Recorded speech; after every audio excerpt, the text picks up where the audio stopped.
It's Daylin Miller with Redeeming Day. Thanks for being with me today. There are so many things to talk about. I was looking at some statistics on my videos, and not that I give a rip about statistics because I honestly don't, but just to kind of get an idea, out of 100 videos, there's one that has thousands of views. A lot of them have hundreds of views, but there's one that has thousands, and it'll tell you something, okay? So if I do a video on grief and how to deal with grief, and thousands of people clicked on to that topic, what does that tell you? It tells you that a lot of people are hurting, right? It tells you that a lot of people are going through grief. It tells you that a lot of people are searching. And I will be the first to say I'm searching too. I'm searching for some things. But I guess if I call this grief part 2, or if I just be honest and transparent about my life, a couple of days ago, I would have said I was back in grief. But today I'm not. And I'm wondering, how did that happen? Why is that? And if you're struggling, or if somebody you know is struggling to make a change or to get out of a situation, whether it's grief, whether it's depression, whether it's lethargy, whatever thing it is, we have to be able to have hope, right? I'm always talking about that. We always have to grab onto hope. We have to be able to see into the future, and we have to use our imagination. God gave us an imagination to see, to think, to declare, right? He told us to declare. He told us to focus on what we want.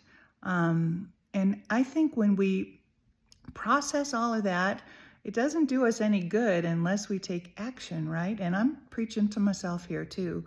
But I know that there is a distinct difference of how I felt a few days ago to how I feel right now.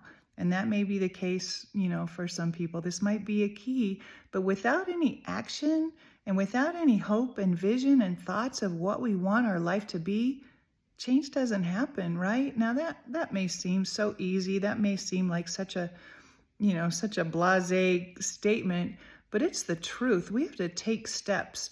And I believe that that's what it means in the verse that says faith without works is dead.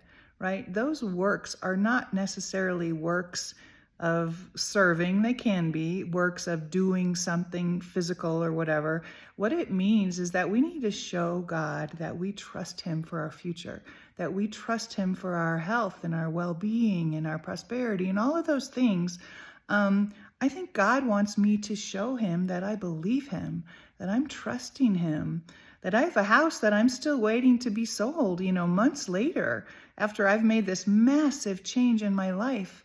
Well, I got to be faithful. I got to be walking in faith and trusting a good God who I know is going to take care of me. There is verse after verse after verse that backs that up. And I need to take the action to dig into those promises, right? I know I'm always saying that, but when people are struggling, or when I have thousands of people searching up a video on grief, boy, that says something to me, that there's a need for a good word that says, get into a promise and find out what good plan God has for you. Because even when you go through really hard things that I've gone through the last couple of years, I can sit here and tell you that God is a good God. He's got good plans for you, good plans for me.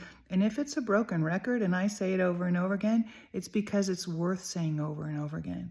It's because it makes your life worth living and worth speaking a truth that could maybe help set somebody free. So take some action. Show God that you trust him. Cheer up, get off your butt and do something, Daylin. That's what I'm telling myself. And I'm sitting in a better place. So grief is not anything to be trifled with. I'm not making light of it at all. I don't think you ever get fully through it. But I am saying it's up to us. I am saying we need to go to a Father, and we need to ask for help, and we need to receive comfort and give ourselves grace.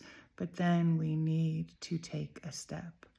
So that's my key for today. I'll let y'all know what's going on with my house soon. God bless you. Have a great day. Thanks for listening. Bye-bye.